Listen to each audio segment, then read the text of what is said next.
மிருகசீரிஷ நட்சத்திரம் கூடிய இந்த சுபவேளையில் சுபதினத்தில் மார்கழி மாதத்தில் வேத அத்தியன சபைக்கு பாத்தியப்பட்ட இந்த ஸ்ரீ சீதாராம ஆஞ்சநேயர் மடாலயத்துக்கு பாத்தியமான இந்த திருக்கோவிலில் மார்கழி மகான்களின் மாதம் மார்கழி என்ற தலைப்பில் உபன்யசிப்பதற்காக சொற்பொழிவு ஆற்றுவதற்காக அடியனுக்கு நியமிக்கப்பட்ட இந்த ஒரு அரிய வாய்ப்பை மகிழ்ச்சியுடன் ஏற்றுக்கொண்டு சொற்பொழிவு ஆற்றப் போகிறேன். திரளாக பக்த ஜனங்கள் அருகில் இருப்பவர்கள், அருகாமையில் இருப்பவர்கள் இந்த சொற்பொழிவை கேட்டு ஞானானந்தம் பெறுமாறு கேட்டுக்கொள்கிறேன். இன்று அடியனை ஊக்குவிப்பதற்காக டாக்டர் ராஜாராம் அவர்கள் வந்திருக்கிறார்கள். அவர்களுக்கு அடியனுடைய நமஸ்காரத்தை தெரிவித்துக் கொள்கிறேன். ஏனென்றால் கற்றோர்கள் நிறைந்த சபையில் பேசுவது கொஞ்சம் ஜாக்கிரதையாக விழிப்புடன் பேச வேண்டும். அதுபோல மிகவும் கற்றவர் அவர், நிறைய சம்பிரதாய விஷயங்களில் தேர்ச்சி பெற்றவர், நிறைய சொற்பொழிவு ஆற்றுபவர். அவருடைய முன்னிலையில் பேசுவது அடியனுக்கு மிக பெருமையாக இருக்கிறது. ஆரம்பிக்கலாமா? ஸ்ரீமதே ராமானுஜாய நமஹ. சுக்லாம் பரதரம் விஷ்ணும் சசிவர்ணம் சதுர்புஜம் பிரசன்னவதனம் த்யாயேத் சர்வ விக்னோபசாந்தயே. ஸ்ரீமத் பிரம்ம குலாப்தி சந்திரமமலம் ஜாபாலி கோத்ரோத்பவம் ஸ்ரீரங்கார்ய சுதம் புதாதி வினுதம் பக்தியாதி யோகான்விதம் ஸ்ரீ சௌராஷ்டிர சுபாஷயா கவிக்ருதம் வேதாந்தசீலப்ரதம் ஸ்ரீராமாப்ஜபதாஸ்ருதம் நடனகோபாலம் பஜேஹம் சதா. இது நம்முடைய ஸ்ரீமன் நடனகோபால நாயகி சுவாமிகளின் தியான ஸ்லோகம். இந்த ஸ்லோகத்தில் வெளிப்படுவது யாதெனில், ஸ்ரீமத் பிரம்மகுலாப்தி சந்திரமமலம், சூரியன் வெப்பத்தை தருகிறார், இவர் சந்திரனை போன்ற குளிர்ச்சியை தருபவர் என்று பொருள். அப்பேற்பட்ட மகான் அவதரித்திருக்கிறார் நம்முடைய மதுரையம்பதியிலே, மதுரை மண்ணிலே என்பது இந்த மண்ணுக்கே உண்டான பெருமை என்பதை அனைவரும் உணர வேண்டும். அவர் எந்த குலத்தில் அவதரித்திருக்கிறார் என்றால் சௌராஷ்டிரா என்ற ஒரு சமூகத்தில் அவதரித்திருக்கிறார் இந்த மகான். இன்றைய தலைப்பு மகான்களின் மாதம் மார்கழி என்ற தலைப்பு. இன்றைய தலைப்பு பேசப்படுவதற்கு உண்டான காரணமே இது போன்ற ஸ்ரீமன் நடனகோபால நாயகி சுவாமிகள் போன்ற மிக பெருத்த மகான்கள் தான் என்பதை உணர வேண்டும். எதற்கு இந்த தலைப்பை நாம் இன்று பேச வேண்டும் என்றால், மகான்கள் இல்லை என்றால் இறைவனை நாம் அறிய முடியாது. இறைவனை அறிவதற்கு அந்த மகான்களின் வழிதான் நமக்கு ஒரே வாய்ப்பு. அவர்கள் இறைவனை கண்டவர்கள். நாம் இறைவனை காண வேண்டும் என்றால் அவர்களுடைய தீட்சை, அவர்களுடைய பார்வை நமக்கு கிட்ட வேண்டும் என்றால் அவர்களுடைய அருள் நமக்கு கிடைக்க வேண்டும். அதுதான் ஒரே வழி, வேற வழியே கிடையாது. முதலில் மகான்கள் என்றால் யார் என்பதை நாம் உணர வேண்டும். இப்போ இன்றைய காலகட்டத்தில் இன்றைக்கு இருக்கிற 2023, இப்போ 2023 ஆங்கில ஆண்டு நடந்துகிட்டு இருக்கு. கலியுக கணக்கு பார்த்தோம்னா 5223 வருஷம் போயிட்டு இருக்கு நமக்கு. இப்போ 5223 வருஷம் சொல்றாங்க. அப்படின்னா என்ன அர்த்தம்? 5203, சாரி மன்னிக்கணும், 5203 அப்படின்னா என்ன அர்த்தம்? இன்னைக்கு கிருஷ்ண பரமாத்மா பரமபதம் எய்தின பிறகு இத்தனை 5000 ஆண்டுகள் மேலே ஓடி இருக்குன்னா இந்த கணக்கு தான் நமக்கு முக்கியமான கணக்கு. ஏன்னா கண்ணன் தானே நமக்கு முக்கியம். நம்ம பேச போகிறது ஸ்ரீமன் நடனகோபால நாயகி சுவாமிகளோட சரித்திரத்தைன்னா, அவர் யாரை நோக்கி பயணித்திருக்கிறாருன்னா கண்டனை நோக்கி பயணித்திருக்கிறார். அவருடைய ஆண்டு தான் நமக்கு ரொம்ப முக்கியம். அதனால இன்னைக்கு 5000 வருஷங்கள் தாண்டி கலியுகம் அப்படியே புரண்டு ஓடிக்கிட்டு இருக்கு. இப்படி ஓடும்போது மகான்கள் என்றால் முதலில் யார் என்பதை உணர வேண்டும். அர்த்தம் என்ன? மகான்கள் என்றால் தன்னிலை அறிந்தவர்கள், தன்னிலை உணர்ந்தவர்கள், உன்னத நிலைக்கு உயர்த்தி அந்த பகவானையே திருவடி அடைந்தவர்கள், பகவானை சேர்ந்தவர்கள் என்பதுதான் மகான்கள் என்பதற்குண்டான அர்த்தம். இன்னைக்கு நம்ம இந்த கைபேசி வச்சிருக்கோம் இல்லையா? இந்த கைபேசியை கண்டுபிடிச்சது யாருன்னே நமக்கு தெரியாது. ஒரு காலத்தில் இந்த விளக்கு எரியுது, இந்த விளக்கு யாரை கண்டுபிடிச்சிருக்காங்கன்னா சொல்லுவாங்க என்ன. அதே மாதிரி இந்த புகைவண்டி யாரு முதல்ல கண்டுபிடிச்சா சொல்லுவாங்க. இந்த கைபேசி ஒன்று வந்துச்சு பார்த்தீங்களா, அது யார் கண்டுபிடிச்சா சொல்லுவாங்க. எல்லாமே ஆங்கிலேயர்கள் தான் என்ன, அவங்க கண்டுபிடிச்சு தான் சொல்லுவாங்க. அதுபோல் இன்னைக்கு இந்த கைபேசி யார் கண்டுபிடிச்சிருக்காங்கன்னா தெரியாது. இதுவா விஞ்ஞான வளர்ச்சி அடைந்து ஒரு கைபேசியா இன்னைக்கு நம்ம படத்தை, நம்ம உருவத்தை இங்கே பார்த்துக்கிட்டே இன்னொருத்தர் ஏதோ ஒரு விதேசத்தில் இருக்கிற உருவத்தை அங்கே இருக்கிற நம்ம பேரனோ பேத்தியோ இல்லை அக்காவோ அண்ணனோ அவங்க முகத்தை பார்த்துக்கிட்டே பேசக்கூடிய வகையில் இன்னைக்கு இந்த அறிவியல் வளர்ச்சி நமக்கு இந்த கைபேசியை கொடுத்துருக்கு. இதுக்கு பேர் ஆண்ட்ராய்டு ஃபோன் சொல்கிறாங்க. இப்படி இருக்கும்போது இதை கண்டுபிடிச்சவங்க மகான் அப்படின்னு சொல்லலாமா? என்ன, இதை கண்டுபிடிச்சவங்கள நம்ம மகான்னு சொல்லலாமா? சொல்லலாமான்னா அவங்க மகான் கிடையாது. அப்போ மகான்ங்கிற பொருளுக்கு, அந்த வார்த்தைக்கு என்ன அர்த்தம்னா, தன்னிலை மறந்து பகவானுடைய திருவடியை அடைந்தவர்கள் தான் மகான் என்று போற்றப்படுகிறார்கள். எப்படி? தன்னிலை மறந்து ஆண்டவனுடைய அந்த நிலையை, அவனுடைய திருவடிக்கு சமர்ப்பணமாக தன்னை செய்து கொண்டவர்கள், அவன் அழைத்து அவர்கள் நிலை அடைந்தவர்கள். நாமே நம்ம முயற்சியால் செய்ய முடியுமானா செய்ய முடியாது.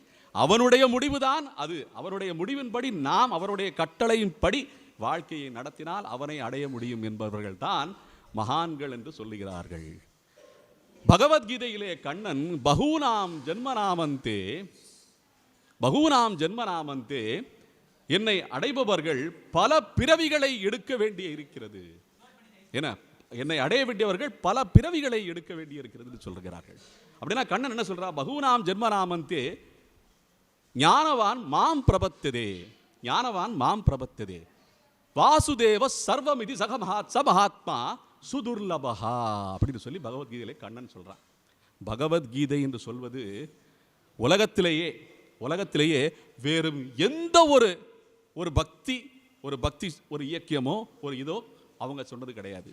பகவானே தன் வாயினாலே தன்னை பற்றி, இந்த உலகை பற்றி, தான் யார் என்ற அந்த நிலையை பற்றி எடுத்துரைத்தது ஒரே ஒரு புஸ்தகம் தான், அது பகவத்கீதை மட்டும்தான். வேற எதுவுமே கிடையாது. ராமாயணம் கூட கிடையாது. பகவத்கீதை என்ற அந்த தானே சொன்ன வாக்கியம். வேற எந்த கடவுளும் இது போன்ற வாக்கியத்தை சொன்னது கிடையாது.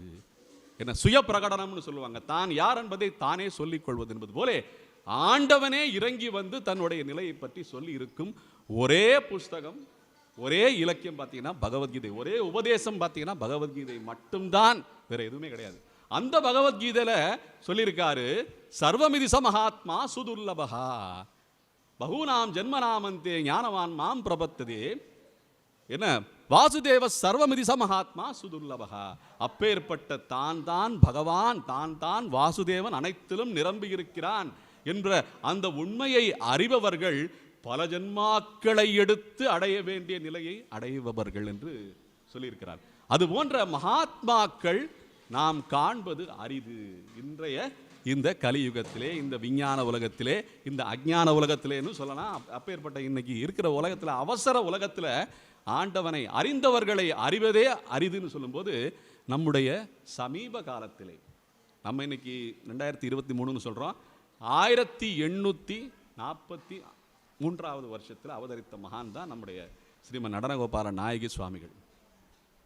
அவர் அவதரிக்கும் போது இது போல நிறைய விஞ்ஞான விஷயங்களோ, இது போன்ற வளர்ச்சிகளோ, இது போல ஊருக்கு ஊர் நம்ம நினைச்சா மாறி போறது, வேலைக்காகவோ வியாபாரத்துக்காகவோ பொழுதுபோக்குக்காகவோ சுத்துறது, இந்த மாதிரி வேலைகள்லாம் ஜாஸ்தி இல்லாத காலம் அது. ஒரு காலத்தில் எப்படின்னா, நம்ம ஒரு ஊரை விட்டு இன்னொரு ஊருக்கு போறோம்னாலே யாத்திரையாத்தான் போவாங்க. பொழுதுபோக்குக்கு போறது ரொம்ப ரொம்ப குறைவாக இருந்த காலம் அப்ப. அந்த மாதிரி ஒரு காலகட்டத்திலே அவதரித்த மகான் தான் நம்முடைய ஸ்ரீமன் நடனகோபால நாயகி சுவாமிகள்.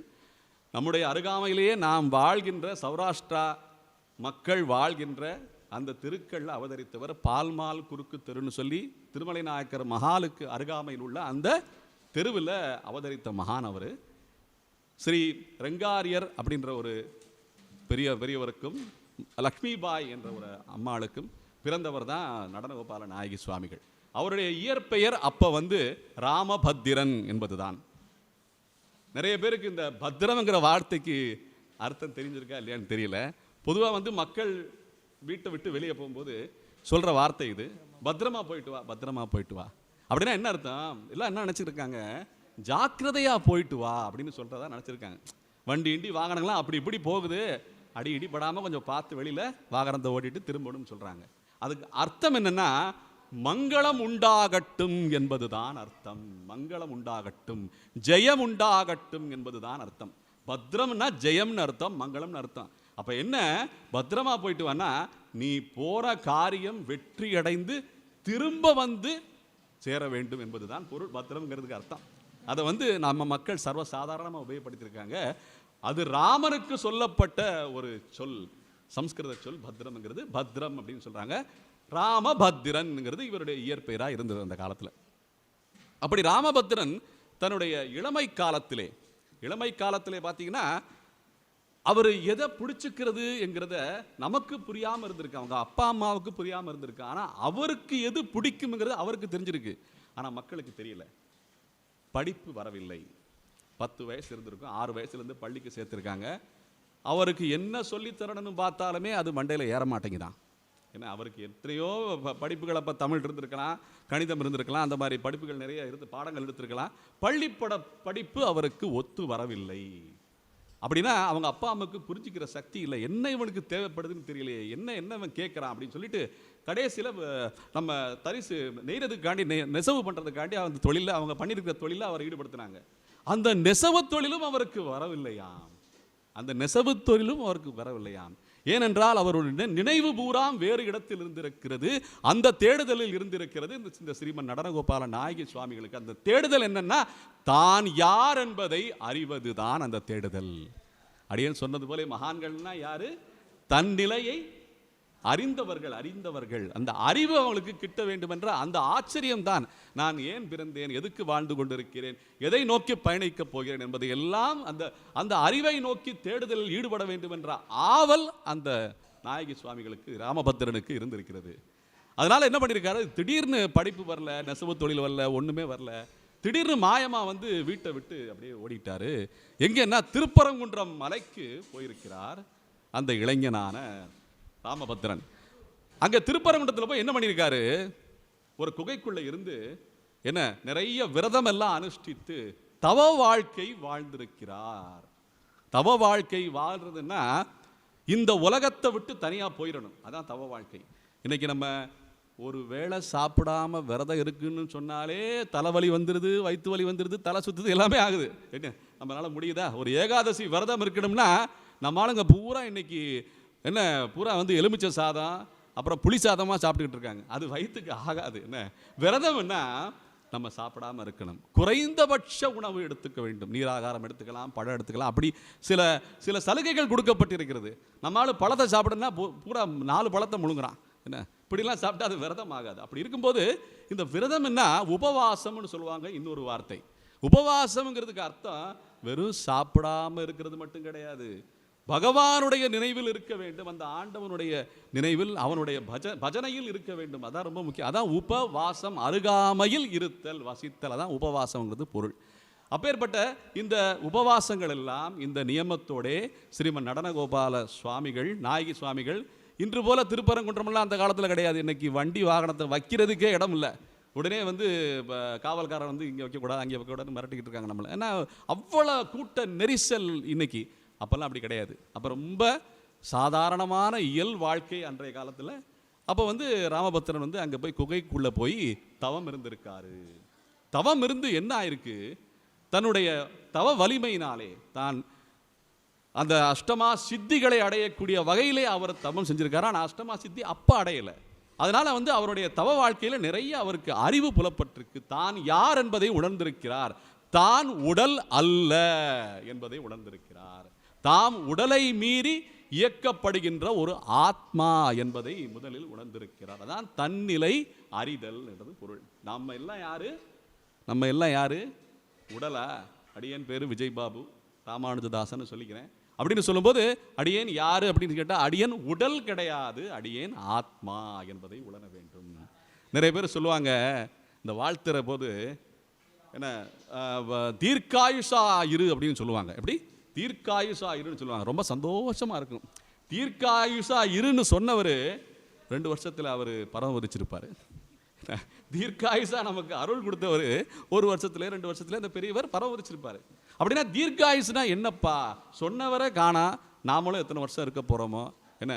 அப்படி இருக்கும்போது எத்தனையோ பேர் காலத்தினால் மாற்றத்துக்கு உண்டாகிறார்கள்.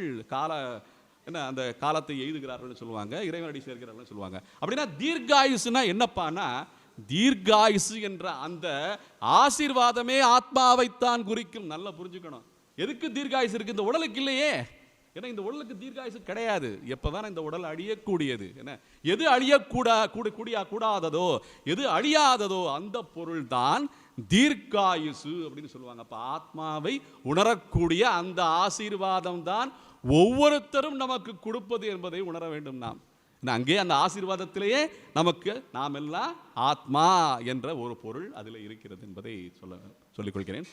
அதனால இன்னைக்கு இந்த மகாத்மாக்கள் அப்படின்னு சொல்றவர்களே இந்த தன்னிலை உணர்ந்தவர்கள் சொல்லிட்டு இருந்தேன். அதுபோல இந்த ஸ்ரீமன் நடனகோபால நாயகி சுவாமிகள் தன்னிலை உணர்ந்திருக்கிறார். தான் யார் என்பதை உணர்ந்திருக்கிறார். அத்தோட நிக்கல. தன்னிலை உணர்ந்து, தன்னிலை அறிந்து, தன்னிலை உணர்ந்து மேற்கொண்டு தான் வளர வேண்டும், இந்த அரிய ஞானத்தை பெற வேண்டும் என்பதற்காக அந்த தேடுதலில் இருக்கும்போது தன்னுடைய தாய் தந்தையர் அவர் எங்கே இருக்கிறார் என்பதை கண்டுபிடித்து விட்டு அவரை வீட்டுக்கு அழைத்து சென்றிருக்கிறார்கள். இருந்தாலும் அவருக்கு ஆற்றாமை அதிகமாக இருந்திருக்கிறது. இந்த ஞானம் எனக்கு போதாது, தான் அடைந்த ஞானத்தை விட மேம்பட்ட ஞானம் தான் அடைய வேண்டும் என்ற அந்த ஆவலோடு பரமகுடிக்கு சென்றிருக்கிறார். பரமகுடிக்கு சென்று நாகலிங்க சுவாமிகளை தஞ்சமடைந்திருக்கிறார். அவரிடம் சென்று நிறைய தேவதைகளை தியானம் செய்து உபாசனம் செய்து சித்திகளை பெற்றிருக்கிறார். ஒரு நாள் அவர் பார்த்தோம்னா கிட்டத்தட்ட 16 அடிக்கு மேலே அமர்ந்திருக்கிற வகையில், பறக்கிற வகையில் அவர் தன்னுடைய சித்தியை வெளிப்படுத்தியிருக்கிறார்.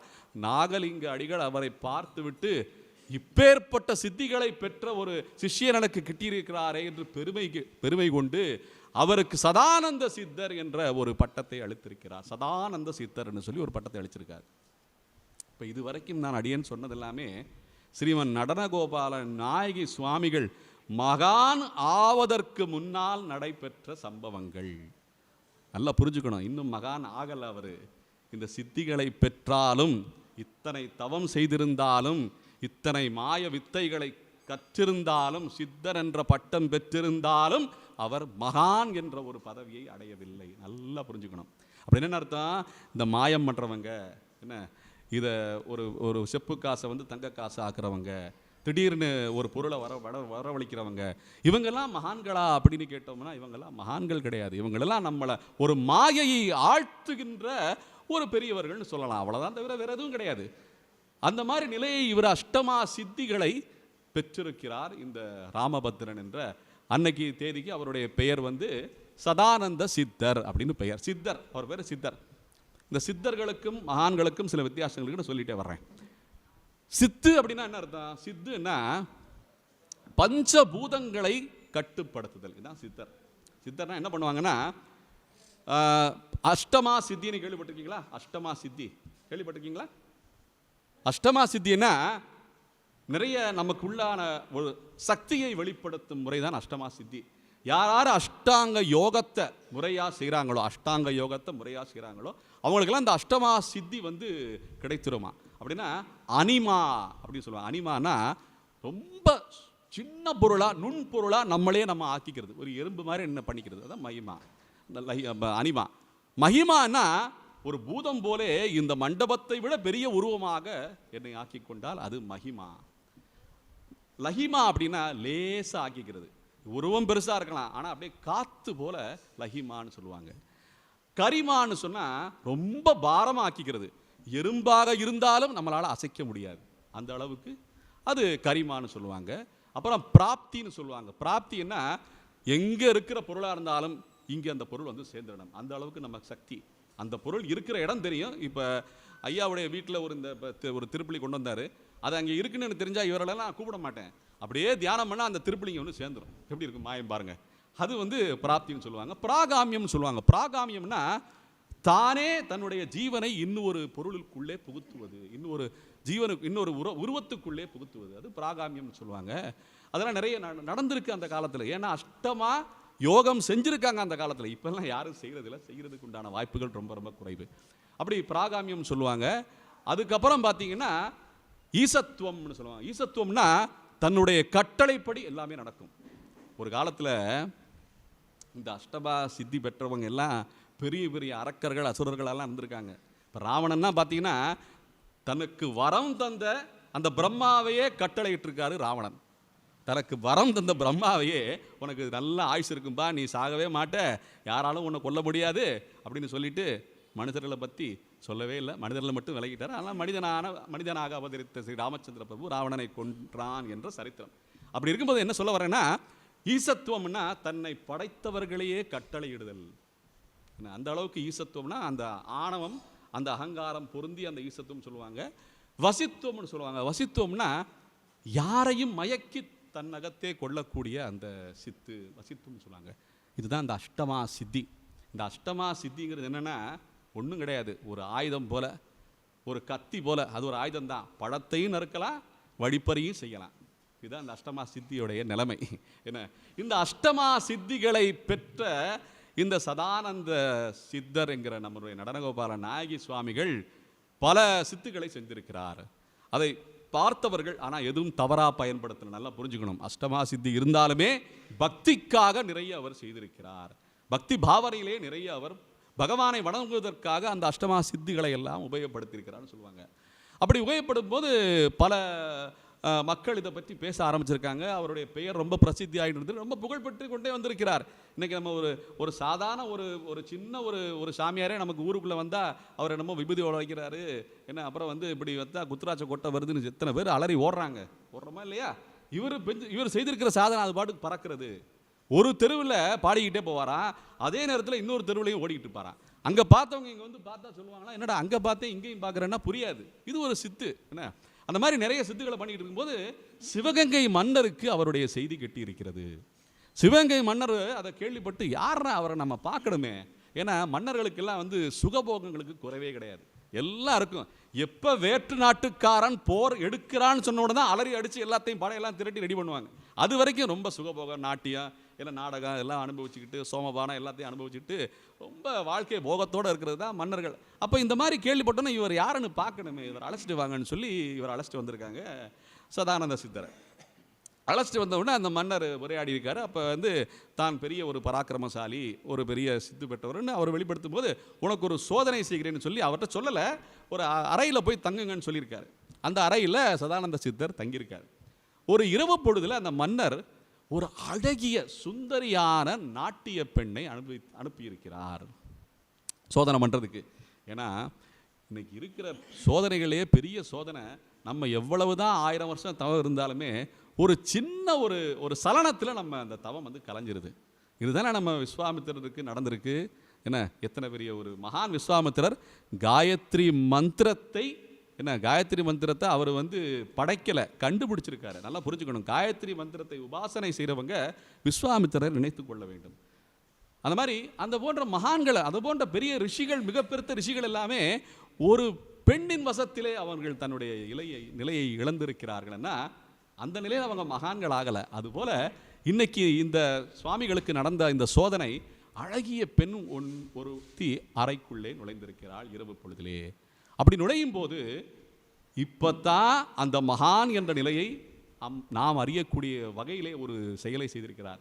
அந்த பெண்ணை பார்த்த உடனே என்ன வேணா அவர் நினச்சிருக்கலாம், என்ன சும்மா பேசிக்கிட்டாச்சும் இருந்திருக்கலாம், என்ன வேணா பண்ணியிருக்கலாம். ஆனால் அவர் அப்படி செய்யவில்லை.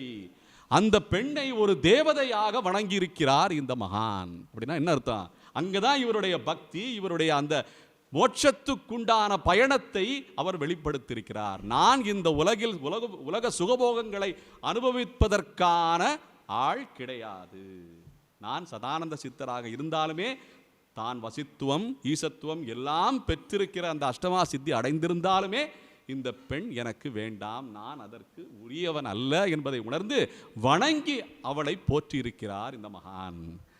அதை பார்த்து விட்டு அரசன் அலறி இருக்காரா, என்னடா நம்ம இவ்வளோ அழகான பொண்ணு எவனா இருந்தாலும் விழுந்துருவாங்க கீழே, இவர் விழவே இல்லைன்னு சொல்லி ஆச்சரியப்பட்டிருக்கிறார். ஆச்சரியப்பட்டு மீண்டும் ஒரு சோதனைக்கு உட்படுத்தியிருக்கிறார் அந்த சிவகங்கை மன்னன். ஒரு அறையை, பூமிக்குள்ளே ஒரு அறையை கட்டி அந்த அறைக்குள்ளே அவர் அமர்ந்திருக்க வேண்டும் என்று சொல்லி, எவ்வளோ நேரம் அமர்ந்திருக்கீங்களோ பார்ப்போம்னு சொல்லி அவர் அமர வச்சுருக்காங்க. அவர் தியானத்தில் ஆழ்ந்திருக்காரு. அந்த இந்த மாதிரி ஒரு மகான்களுக்கெல்லாம் எங்கே இருந்தாலும், எப்படி இருந்தாலும், எந்த சோதனை இருந்தாலும் எப்போவுமே ஒரே சிந்தனையில் தான் இருப்பாங்க. அந்த மாதிரி மகான்களுக்கு புலி சிங்கம் பக்கத்தில் வந்தால் கூட தெரியாது. அப்பேற்பட்ட தவத்தில் ஆழ்ந்திருக்கிறார். இன்றைக்கெல்லாம் அந்த மாதிரி மக்கள் எல்லாம் பார்க்கறது முடியாத செயல். அப்படி தவத்தில் ஆழ்ந்திருக்கும் போது அறையை மூடிவிட்டாராம் அந்த அரசன்.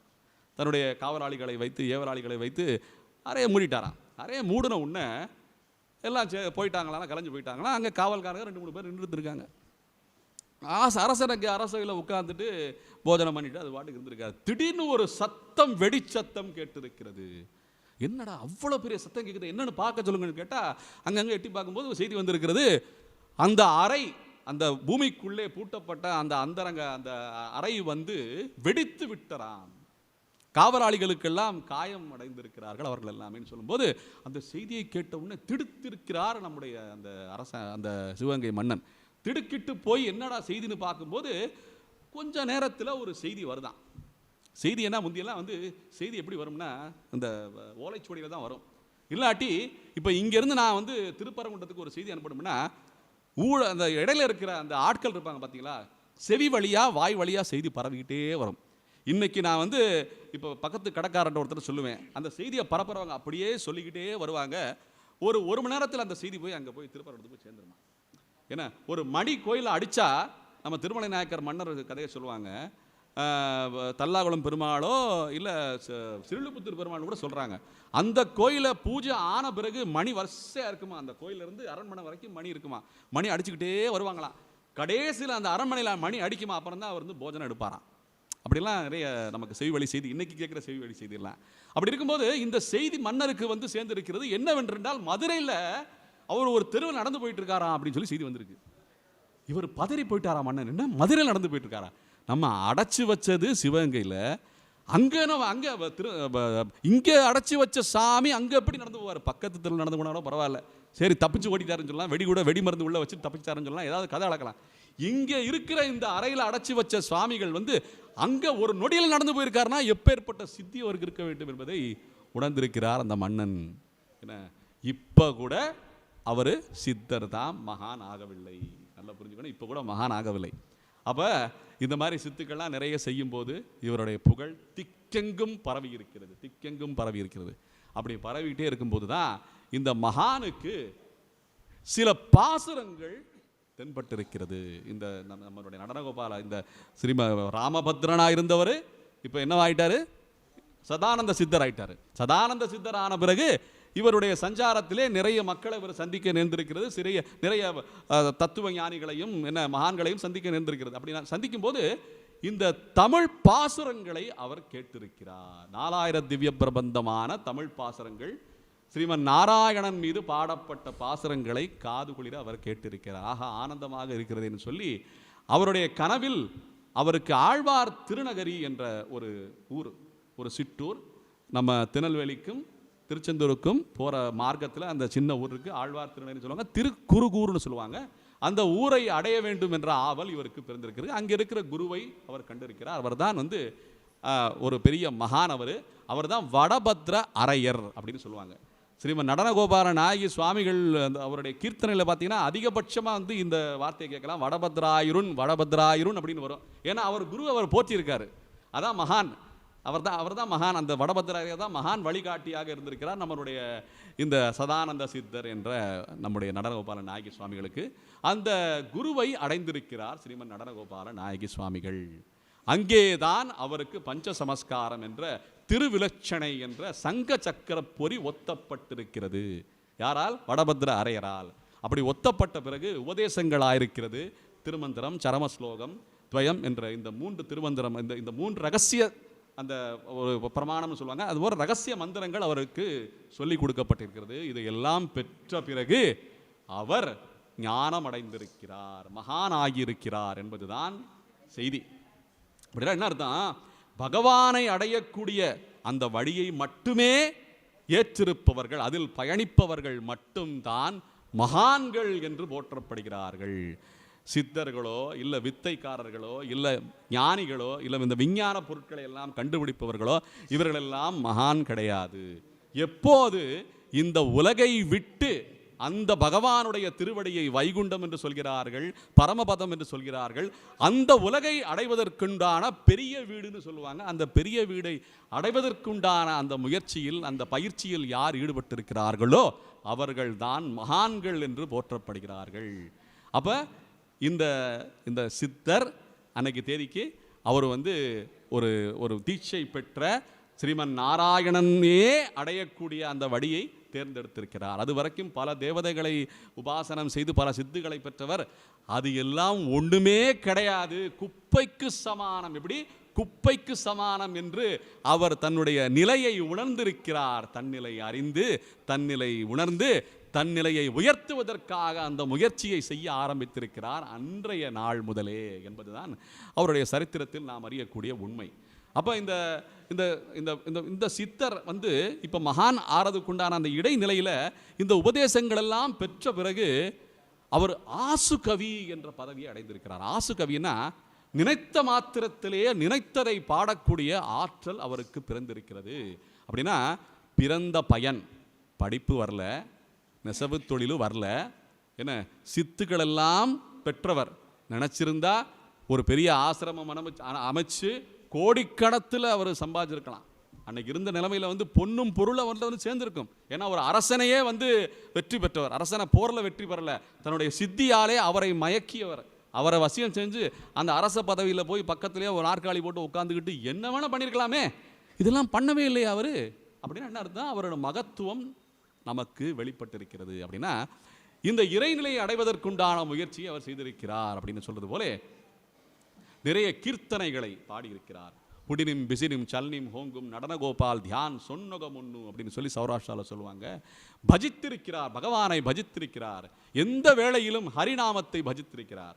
அப்படின்னு சொல்லும்போது இத்தனை பஜனைகளையும் கீர்த்தனைகளையும் சொல்லிக்கொண்டே தெருக்களில் ஆடி பாடி திரிந்திருக்கிறார், உஞ்சவிருத்தி செய்து கொண்டிருந்திருக்கிறார். அதுபோல பல விஷயங்களை தன்னிலை மறந்திருக்கிறார். பகவானுடைய நிலை அடைவதற்காக தன்னிலையை மறந்திருக்கிறார் என்றும் சொல்லுவார்கள். இப்படி செய்திருக்கும் போது அவருடைய வாழ்க்கையிலே ஒரு நிகழ்வு, அவர் ஸ்ரீவில்லிபுத்தூர் போகிறதுக்குண்டான ஒரு வைபவம் அன்னைக்கு நடந்திருக்கு. ஏன்னா இந்த இந்த மகத்துவமான நிலையை அடைந்த பிறகு இல்வாழ்க்கையில் அவர் ஈடுபடவில்லை. இல்வாழ்க்கையில் ஈடுபடுவதற்கு ஆசையே கிடையாது. முழுக்க முழுக்க பக்தி பிரச்சாரம், பக்தி இந்த கீர்த்தனைகளை பாடுவதே அவருடைய வாழ்க்கையின் லட்சியமாக கொண்டு திருந்திருக்கிறார். இன்னைக்கு நமக்கு கொள்கை பரப்புன்னு சொல்லுவாங்க தெரியுமா? இந்த கொள்கை பரப்புன்னா எந்த கொள்கையை பரப்புறது? தன் கொள்கையை என்னன்னு தெரிஞ்சுக்கிட்டா தானே பரப்பவே முடியும். இன்னைக்கு இருக்கிற பாதி மக்கள், ஏன் முழுசாவே கூட சொல்லலாம், கொள்கைன்னா என்னன்னே தெரியாது, என்ன எதை கொள்ளுறது எதை தள்ளுறதுன்னே தெரியல. அந்த அளவுக்கு மக்கள் இன்னைக்கு தள்ளாடிக்கிட்டு இருக்காங்க. அதனால கொள்கையே கிடையாது மக்களுக்கு. ஆனால் இந்த ஸ்ரீமன் நடனகோபால நாயகி சுவாமிகளுக்கு என்ன கொள்கையை பரப்புறதுன்னா நாராயணனை பரப்புவதுதான் கொள்கை, வேற எதுவுமே கொள்கை கிடையாது. மார்கழி திங்கள் மதி நிறைந்த நன்னாளாம் நீராட போதுவீர் போதுவினோ நேரில் இருந்த பாசுரத்தில் நாராயணனே நமக்கே பறை தருவான்னு ஆண்டாள் முடிக்கிறார். அப்படின்னு என்ன அர்த்தம்? நாராயணனே அவன்தான் பறை தருவான். அது என்ன பறை, என்ன பறைன்னு கேட்டால் ஒரு சுவாரஸ்யமான செய்தி. ஆங்கிலத்தில் சொல்லுவாங்க ப்ரே ப்ரே அப்படின்னு சொல்லுவாங்க. என்னடா ப்ரே அப்படின்னு பார்த்தா ஒருவேளை இதை பார்த்து தான் அவங்க சொல்கிறாங்களோ என்னன்னு தெரியல. பறை பறைன்னு சொல்கிறான், அவன் பிரே பிரேன்னு சொல்கிறான். அதனால் இந்த பறை தருவான்னு சொன்னால் பறைன்னா யாருன்னா நாராயணனே பறை, அவன் தான் பறை. ஆண்டாள் முடிச்சிருப்பா கடைசியில். ஆகையால் இந்த உன்னத நிலையை ஸ்ரீமன் நடனகோபாலன் நாயகி சுவாமி அடைந்திருக்கிறார். பிறகு பல ஊர்களுக்கு பல தீர்த்த யாத்திரைகள் சென்று பல மகான்களை சந்திருக்கிறார், பல பக்தர்களை சந்திருக்கிறார், பல அடியார்களை சந்தித்திருக்கிறார். அப்படி சந்திக்கும் போது ஆண்டாளுடைய அந்த திருக்கோயிலான ஸ்ரீவில்லிபுத்தூருக்கு செல்லும்போது ஆண்டாளுடைய கொண்டையை பார்த்து ஒரு விஷயம் அவருக்கு ஞானத்திலே புலப்பட்டிருக்கிறது. அதுக்கு நான் புருஷன், எத்தனை பேர் இன்னைக்கு புருஷனில் உட்காந்துருக்காங்க? ஆண்கள் எல்லாருமே புருஷர்கள் தான், ஸ்திரீகள் எல்லாமே பொஞ்சாதி பெண் ஜாதி. அப்படி தானே சொல்லிக்கிறோம். அதெல்லாம் ஒன்றும் கிடையாது. ஜாதி இரண்டொரிய வேலையில் எத்தனை ஜாதி இருக்குது? ஆண் ஜாதி பெண் ஜாதி மிருக ஜாதி அப்படின்னு சொல்லலாம். அப்படி ஜாதி நிறைய ஜாதிகள் இப்போ நிறைய இருக்குது. ஜாதி பிரச்சனை பெரிய பிரச்சனை இன்னைக்கு, உண்மையா இல்லையா? ஜாதி பிரச்சனை பெரிய பிரச்சனை. ஆனால் ஒரு உண்மை தெரிஞ்சுக்கங்க, அந்த பிரச்சனை பண்ணுறது பூரா என்னன்னா தமிழ்நாட்டில் தான். நல்லா புரிஞ்சுக்கணும். என்ன பிரச்சனை? சாதி பிரச்சனைன்னு சொல்லுவான். ஜாதி எங்கேயா இருக்கு? தமிழில் சாதின்னு சொன்னாலே அது தமிழ் வார்த்தையே கிடையாது. ஜாதிங்கிறது சம்ஸ்கிருத வார்த்தை. அதை தமிழில் சாதி ஆக்கிட்டு அதை பிரச்சனை ஆகிட்டு இருக்காங்க. இங்கே எதையுமே ஒழிக்க முடியாதுங்க. இருக்கிறது இருக்கிற மாதிரி தான் இருக்குது இந்த உலகத்தில். ஏதாவது நீ அழிவுங்கிறது எதுக்குமே கிடையாது. ஒன்று அழிக்க போனால் இன்னொன்று உருவாகும். ஒன்னோட ஒன்று கலந்தா இன்னொன்று புதுசாக உருவாயிரும். இதான் ஹைப்ரிட்னு சொல்கிறோம்ல. ஹைப்ரிட்னா என்ன அர்த்தம்? இந்த பூவோட அந்த பூவோட சேர்க்கறது, என்ன இந்த மிருகத்தை அந்த மிருகத்தோட சேர்க்கறது, இதெல்லாம் பண்ணால் கலந்து இன்னொரு இடம் உருவாயிருங்க. அது உண்மையை செய்ய முடியாது. இது இயற்கை. இதை யாராலையுமே எதுவுமே செய்ய முடியாது. அதன் இயல்ல, அதன் தன்மையில், அதன் நிலையில் அவங்க நல்ல உன்னத நிறையை அடைய வேண்டும் என்பது தான் பொருள். இன்னைக்கு நம்ம அழகர் கோயில் பெருமாள் இருக்கார்ல, சுந்தரராஜ பெருமாள், கள்ளழகர் ஆற்றுல இறங்குவார் பாருங்க. எத்தனை ஜனங்கள், எத்தனை லட்சோப ஜனங்கள் அவங்க இடத்துல அவங்க இருந்து சேரிக்குள்ள போறாரு. சகதிக்குள்ள போறாரு. குப்பையை அள்ளுற மக்கள் இருக்காங்க, சகதியை அள்ளுற மக்கள் இருக்காங்க, மலம் அள்ளுற மக்கள் கூட இருக்காங்க. இன்னைக்கு நிறைய கருவிகள்லாம் வந்துருச்சு. அந்த அளவுக்கு கஷ்டம்லாம் கிடையாது. மலம் அள்ளுறதெல்லாம் அப்பேற்பட்ட அந்த குப்பைகளையும் சேரிகளையும் எல்லா மக்களும் திரளாக இருக்கின்ற அந்த கூட்டத்திலே நடுவிலே அவர் புகுகிறார் கள்ளழகர். எங்கெங்க சாதி இருக்கு? சாதி எங்க ஒழியும்னு பார்த்தா ஆண்டவனிடம் தான் சாதி ஒழியும். அவருடைய திருவடை அடைவதன் மூலமாகத்தான் சாதி ஒழியும். இல்லாட்டி சாதி எல்லாம் ஒழியவே ஒழியாதுங்க. அதனால புரிஞ்சுக்கணும். கதம்பமா கற்ற பூ, அந்த சரடு, அந்த கதம்பமா கற்ற மாலை ஆண்டவனுக்கு சாத்தப்படுகிறது. அப்ப அந்த பூக்கள் எல்லாமே அவனுடைய திருவடியை அடைவது போலே இருக்கிற சாதி சனங்கள் அனைவருமே அந்த இறைவனுடைய திருவடியை அடையும் போது ஆத்மா என்று ஒன்று புலப்பட்டு சாதி ஒழிகிறது என்பதை புரிந்து கொள்ள வேண்டும். ஒரு செய்தி தான் அது. நீங்கள் அவங்க நிலையில் நினச்சி பார்த்துக்குங்க, இது நியாயமா இல்லையான்னு சொல்லி. அப்படி இருக்கும்போது இந்த உன்னத நிலையை அடைந்த இந்த ராமபத்ரன் என்ற சதானந்த சித்தர் என்ற ஸ்ரீமன் நடனகோபால நாயகி சுவாமிகள் ஆண்டாள் கொண்டையை தரித்திருக்கிறார். ஏன் என்றால் இங்கே யாருமே புருஷர்கள் கிடையாது. நானும் புருஷன் கிடையாது. என்ன நீங்க ஸ்திரீகள்னு சொல்றீங்க, நீங்களும் அந்த நிலை கிடையாது. இது உலக வாழ்க்கையிலே நமக்கு செய்யப்பட்ட இந்த பிரிவினை. இந்த உலகத்திலே இயக்கப்பட வேண்டும், நாமெல்லாம் உற்பத்தியில் ஈடுபட வேண்டும் என்று சொல்றதற்காக ஆத்மாக்கள் இரண்டு விதமாக பிரிக்கப்பட்டிருக்கின்றன. அவ்வளவுதான் செய்தி. இது ஆத்மான்னு பார்த்தவனா ஆணும் கிடையாது பெண்ணும் கிடையாது. ஒரே ஒருத்தன் தான் புருஷன், அவன் தான் பரமபுருஷன், ஏக புருஷன். என்ன அவன் பகவான் ஸ்ரீமன் நாராயணன் மட்டுமே. அப்ப நம்ம எல்லாரும் யாரு? ஸ்திரீகள் தான். என்ன நம்ம எல்லாரும் ஸ்திரீகள் தான். அப்படின்னு சொல்லும்போது அந்த ஸ்திரித்தன்மையை தான் பெற வேண்டும் என்ற முயற்சியை செய்திருக்கிறார் ஸ்ரீமன் நடனகோபால நாயகி சுவாமிகள். ஆண்டாளுடைய கொண்டையை தரித்திருக்கிறார். இதான் அவருடைய வாழ்க்கையில் நடந்த வரலாற்று சம்பவம். நாயகி என்ற பெயரை அவர் பெற்றிருக்கிறார். அது வரைக்கும் பார்த்தீங்கன்னா அவர் சாதாரண அந்த காவி உடையத்தை அணிஞ்சுக்கிட்டு எல்லா ஊருக்கும் போயிருக்காரு, வந்திருக்காரு. அது மாதிரி இந்த நாயகிங்கிற அந்த சுபாவத்தை அவர் பெற்றிருக்கிறார். இருந்தாலும் அவருக்கு அந்த பெயர் அப்போதைக்கு சூட்டப்படவில்லை.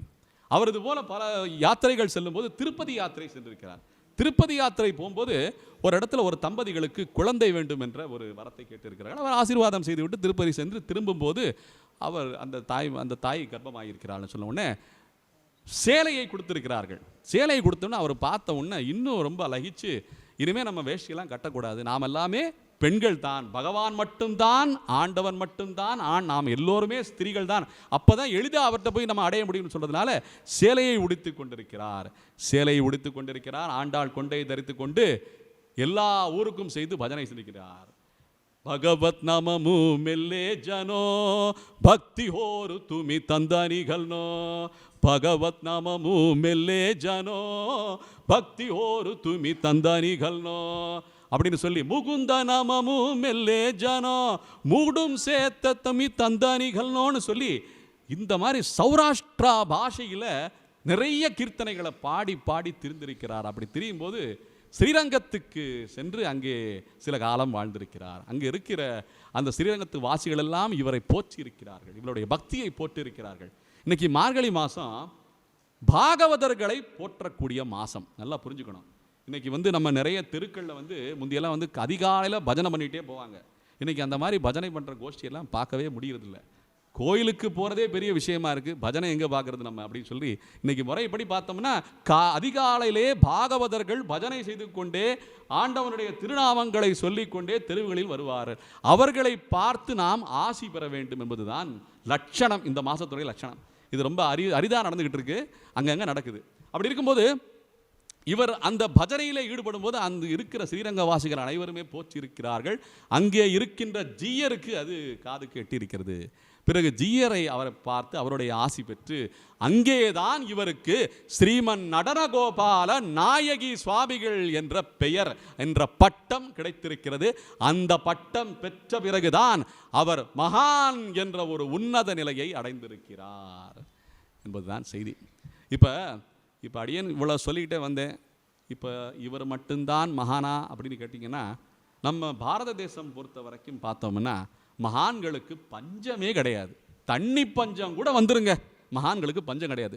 அப்பேற்பட்ட மகான்கள் தெரு முழுதும் இருக்கிறார்கள், வீதி முழுதும் இருக்கிறார்கள். என்ன எந்த திசையில் போக்கினாலும், கிழக்கு போனாலும், மேற்கு போனாலும், வடக்கு போனாலும், தெற்கு போனாலும் மகான்கள் அவ்வளவு பேர் இந்த பாரத தேசத்திலே வாழ்ந்து இருந்திருக்கிறார்கள். அப்போ நாம எல்லாம் என்ன செய்யணும்? அந்த மகான்களை போற்ற வேண்டும், அந்த மகான்களை வழிபட வேண்டும். அவர்கள்தான் வழிகாட்டிகள். நம்ம குலம் சௌராஷ்டிரா குலம்னு சொல்லுவாங்க. சௌராஷ்டிரா குலத்தை விப்ர குலம்னு சொல்லுவாங்க. விப்ர குலம்னா என்ன? விப்ர அப்படின்னா என்ன அர்த்தம்னா, விப்ரனா வேதம் என்று பொருள். வேதம் என்று பொருள். வேதத்தை காப்பதற்காக நம்முடைய குலம் இருந்த காலம் ஒன்று. இன்னைக்கு வேதம் என்ன அப்படின்னா என்னன்னே தெரியல. வேதம் சம்ஸ்கிருத வேதமா இல்லை வேற ஏதாவது மொழியில் இருக்கா? நிறைய பேர் அவங்கவுங்க வேதம்னு சொல்லிக்கிறாங்களே, அந்த மொழியிலலாம் இருக்கா அப்படின்னு சொல்லி நமக்கு யோசனை ஓடிக்கிட்டு இருக்கு. இந்த விப்ரகுலம்ங்கிறது வேத குலம், வைதீக குலம்னு சொல்லுவாங்க. வைதீக சம்பிரதாயம் தான் நம்ம ஏற்றுக்க வேண்டிய சம்பிரதாயம். நம்ம எதுக்கோ ஆசைப்பட்டு உணவு பழக்கம் அப்புறம் மேற்படி பழக்கங்கள்லாம் இருந்ததுன்னா அதெல்லாம் நமக்கு ஏற்றது கிடையாது என்பது தான் பொருள். அப்பேற்பட்ட விப்ரகுலத்தில் பிறந்தவர் தான் ஸ்ரீமன் நடனகோபால நாயகி சுவாமிகள். என்ன அப்படிப்பட்ட அந்த விப்ரகுலத்தில் பிறந்து எல்லோருக்கும் வழிகாட்டியாக இருந்திருக்கிறார், இன்றும் இருக்கிறார் என்பதை நாம் உணர வேண்டும். நம்ம ஒவ்வொருத்தருக்கும் கோத்திரம் இருக்கு. என்ன நிறைய பேருக்கு 64 கோத்திர வகையறாக்கள் தான் சௌராஷ்டிரா சமூகத்தை சேர்ந்த மக்கள் என்பதை புரிந்து கொள்ள வேண்டும். 1000 வருடங்களுக்கு முன்னால் அந்த முகலாய படையெடுப்பின் போது நாம் எல்லாம் அங்கே இருந்து போராடியவர்கள், வெற்றி பெறுவதற்காக அவர்களெல்லாம் விரட்டி அடித்தவர்கள். கடைசியில் நிகழ்ந்த சில சதியினாலே நாம் அவர்களிடம் இழந்திருக்கிறோம். நம்முடைய சொத்துக்களை எல்லாம் இழந்து, நம்முடைய நிறைய வாய்ப்புகள் எல்லாம் இழந்து போய் ஒரே ஒரு விஷயத்திற்காக அங்கே குஜராத்திலிருந்து நாம் வெளியிட வேண்டியிருக்கிறது. என்ன காரணம்னா, நம்மளுடைய கலாச்சாரம், நம்மளுடைய வழிபாட்டு முறை, நம்முடைய பக்தி, நம்முடைய அந்த கோத்திர மகிமை, ரிஷிகளின் கோத்திர மகிமை. ரிஷிகளின் கோத்திரம்னா என்ன? ரிஷிகள் எல்லாமே யாரு? எல்லாருமே மகான்கள் தான். 64 கோத்திரம் இருக்கு. ஜாபாலின்னு சொல்றோம், ததீச்ச கோத்திரம்னு சொல்றோம், மார்க்கண்டே கோத்திரம்னு சொல்றோம், பராசர கோத்திரம்னு சொல்றோம், வியாச கோத்திரம்னு சொல்றோம். இத்தனை கோத்திரங்கள் இருக்கிறதே, இத்தனை கோத்திரங்களும் மகான்கள் தான். இத்தனை கோத்திர ரிஷிகளும் மகான்கள் தான், இறைவனை உணர்ந்தவர்கள் தான், இறைநிலையை அடைந்தவர்கள் தான் என்பதை புரிந்து கொள்ள வேண்டும். அப்பேற்பட்ட ஒரு கோத்திரத்தில் பிறந்தவர் தான், ஜாபாலி கோத்திரத்தில் பிறந்தவர் தான் நம்முடைய ஸ்ரீமன் நடனகோபால நாயகி சுவாமிகள் என்பதை உணர வேண்டும். அதனால மகான்களுக்கு பஞ்சமே கிடையாது, இன்னைக்கும் பஞ்சம் கிடையாது. அப்படி இருக்கும்போது இந்த கோத்திர ரிஷிகளை ஒவ்வொருத்தரும் ஒரு நாளிலாவது ஒரு தடவையாவது தியானித்துக் கொள்ள வேண்டும். சம்பிரதாய ரீதியாக ஆச்சாரியர்களை தியானித்துக் கொள்ள வேண்டும். ஒரு காலை பொழுதுல பூஜை செய்யும் போது அதுக்கு முன்னாடி தியானம் பண்ணணும். நம்முடைய குழந்தைகளுக்கு அதை சொல்லிக் கொடுக்க வேண்டும். ஏதாவது ஒரு நல்ல ஒரு மகானை தியானிக்க அவர்கள் நமக்கு சூட்சமமாக வழிகாட்டுவார்கள் என்பதுதான் உண்மை. இன்னைக்கு ஒரு குழந்தை இருக்கு, எங்க வீட்டு பக்கத்தில் ஒரு குழந்தை இருக்கு. அந்த குழந்தை அழுதுகிட்டே இருக்கு, காய்ச்சல் வந்துருச்சு, ஜலதோஷம் வந்துருச்சு, கொஞ்சம் சங்கடப்படுது. உடனே தூக்கிட்டு போய் மந்திரிக்கிறதுக்காண்டி எங்கேயோ போயிடுறாங்க. என்ன சுருக்கமாக சொல்கிறேன், எங்கேயோ போயிடுறாங்கன்னு சொல்கிறேன். மந்திரிக்கிறதுக்காண்டி அங்கே தான் போகணுமா? ஏன் ஒரு சக்கரத்தாழ்வாரை வழிபடக்கூடாதா? ஏன் இந்த ஆஞ்சநேயரை வழிபடக்கூடாதா? எத்தனையோ வாய்ப்புகள் இருக்கே. உங்களுக்குள்ள இருக்கிற அந்த மகத்துவங்களை, அந்த மகான்களை வழிபடக்கூடாதா? ஏன் வழிபடலைன்னா அது பிடி கிடைக்கல, அதுக்குண்டான செய்தி அவங்களுக்கு போகலை, எங்கெங்கேயோ ஓடுறாங்க. எல்லா சக்திகளும், எல்லா சித்திகளும், எல்லா மகத்துவங்களும், எல்லா வரங்களும் பெற்ற சமூகம் நம்முடைய சமூகம் என்பதை உணர வேண்டும். மிக மிக சாத்வீகமான சமூகம் என்பதை தெரிந்து கொள்ள வேண்டும். சௌராஷ்டிரா சமூகம் மிக மிக சாத்வீகமான சமூகம்.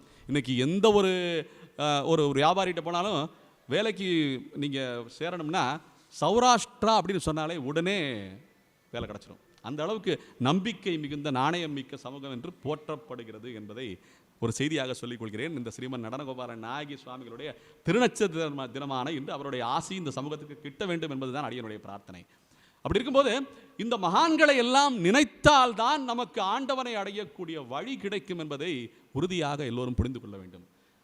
அதான் சொன்னேன், பேய் பிசாசை நம்புறான், என்ன பேய் பிசாசை நம்புறான், பயப்படுறான், அது பிடிச்சிருச்சு இது பிடிச்சிருச்சுன்றான். அப்போ இவர் பிடிக்க மாட்டாரா? நம்மளை பெருமாள் பிடிக்க மாட்டாரா? இருக்கிறதுலே பெரிய பூதம், இருக்கிறதுலே பெரிய பூதம். விஷ்ணு சஹஸ்ரநாமத்தில் பேரே வருது, என்ன பகவத் பிரபுன்னு வருது, என்ன பூத பவ்ய பகவத் பிரபுன்னு வருது. அவர் பெரிய பூதங்க, இருக்கிறதுலே பெரிய பூதம் பெருமாள்.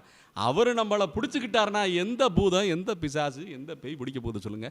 அவரே பெரிய பூதம் பெரிய பேய், பூதத்தாழ்வார் பேயாழ்வார்னு ஆழ்வார்கள் பேரே இருக்கு. நினைச்சு பார்க்கணும்ல. ஏன்னா அந்த அளவுக்கு சக்தி பெற்ற பகவான் ஸ்ரீமன் நாராயணன். அனைத்து 30 கோடி தேவர்களையும் ஆட்டி படைப்பவன் ஸ்ரீமன் நாராயணன். இந்த நிலையை உணர்ந்து ஸ்ரீமன் நடனகோபால நாயகி சுவாமிகள் என்ன வழி காட்டியிருக்கிறார் என்றால் மோட்சத்துக்குண்டான வழியை காட்டியிருக்கிறார். அதான் ரொம்ப முக்கியம். இன்னைக்கு நம்ம இந்த சித்தர்கள்னு சொல்கிறோம், பிறத்தல் இதுன்னு சொல்லி ஔவையார் பாடி வச்சிருக்காங்க. அப்படி இருக்கும்போது இந்த மனித பிறவி எடுத்தவர்கள் எவன் முயற்சி எடுக்கிறான் இறைவனை அடைவதற்காக என்பதை அவங்க அப்படியே தேடிக்கிட்டே இருப்பாங்களாம். அப்போ எவன் வர்றானோ அவனுக்கு ஆசி வழங்குவார்களாம் அந்த சித்தர்கள் எல்லாம். பல ரூபத்தில் வருவாங்களாம். பாம்பு ரூபத்தில் வருவாங்களாம், எலி ரூபத்தில் வருவாங்களாம், குயில் ரூபத்தில் வருவாங்களாம், மயில் ரூபத்தில் வருவாங்க, பல ரூபத்தில் வருவாங்களாம். வந்து அவர்களுடைய காட்சி நமக்கு தென்பட்டால் அவர்கள் நம்மை ஆசீர்வதிக்கிறார்கள் என்பது பொருள். இது சித்தர்கள்னு சொல்லிட்டு இருக்கேன். இதே மோட்சம் அடைந்த மகான்கள்னு சொல்லுவாங்க. அவங்கெல்லாம் அங்கேருந்தே வைகுண்டத்திலேருந்தே ஆசி வழங்குவாங்களாம். பக்கத்தில் இருக்கணும்னு அவசியம் இல்லை, வைகுண்டத்திலேருந்தே ஆசி வழங்குவாங்களாம். எப்படா ஒரு ஆத்மா ஜீவாத்மா பரமாத்மாவை தேடி அடைவதற்குண்டான தயார் நிலையை அடைந்திருக்கிறது. அப்படியே அந்த அந்த டார்ச் லைட் போட்டு தேடுவாங்களா, அந்த மாதிரி அப்படியே சிசிடிவி கேமரா வச்சு தேடுவாங்களா, அந்த மாதிரி அங்கங்கே பொருத்தி வச்சுருக்காங்க.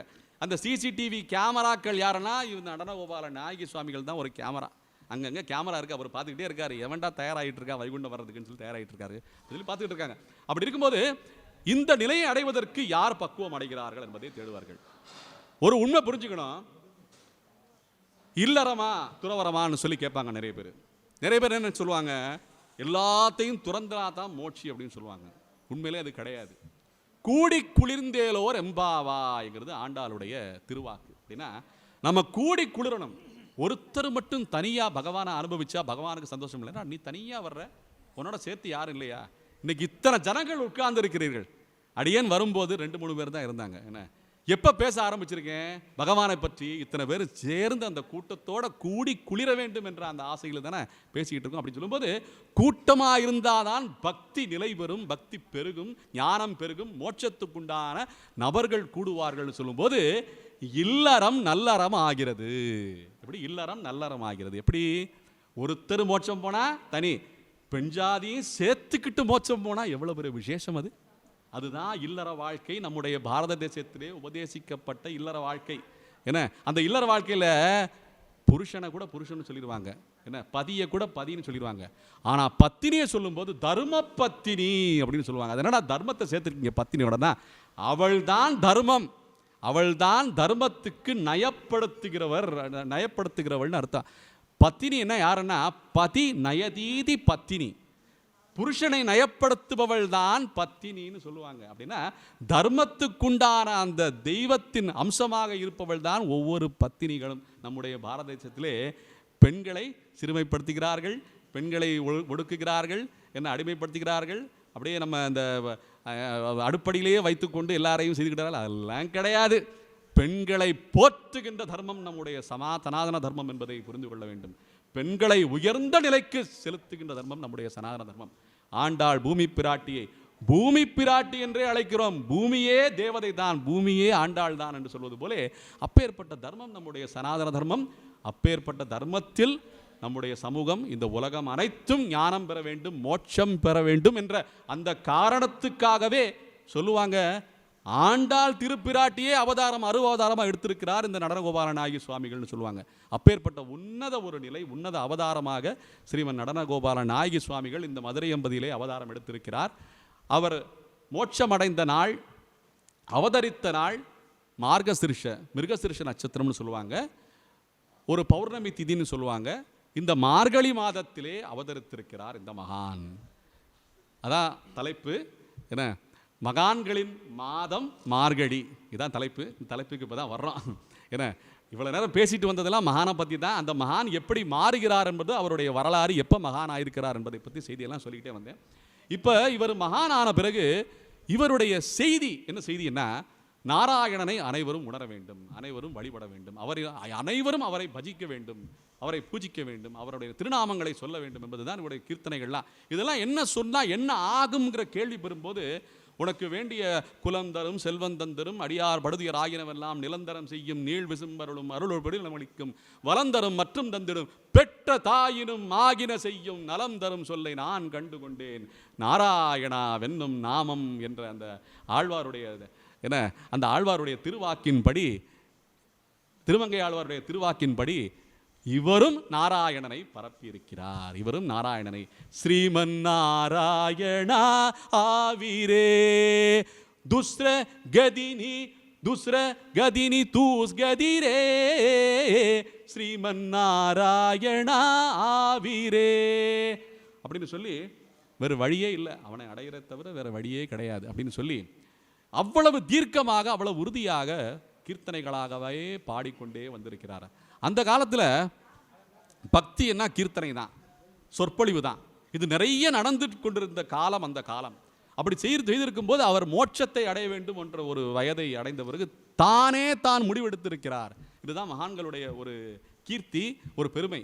என்னன்னா, தான் பிறந்த காலத்தை அவர் உறுதி செய்ய முடியாது, அவர் பிறந்திருக்கிறார். ஆனால் தான் மோட்சமடையக்கூடிய அந்த நிலையை தாங்களே முடிவெடுப்பார்களாம். அப்படின்னு சொல்லும்போது, எங்கே மோட்சம் அடைய வேண்டும் என்று இடத்தை தேடும்போது ஸ்ரீரங்கத்தை முதலில் தேர்ந்தெடுத்திருக்கிறார் இந்த மகான். ஸ்ரீரங்கத்தை தேர்ந்தெடுத்துக்கும் போது அங்கே ஒரு வீடெல்லாம் வாங்கி அங்கெல்லாம் இருக்கிற மாதிரிலாம் நிறைய ஏற்பாடெல்லாம் செஞ்சுருக்காங்க. ஆனால் இருந்தாலும் அவருக்கு மதுரையிலேயே மோட்சம் அடைய வேண்டும் என்ற ஆசை பிறந்திருக்கிறது. அழகர் கோயில் மார்க்கத்திலே காதக்கிணறு என்ற ஒரு சிறு கிராமத்திலே தன்னுடைய ஆசிரமத்தை ஏற்படுத்தியிருக்கிறார் இந்த மகான்.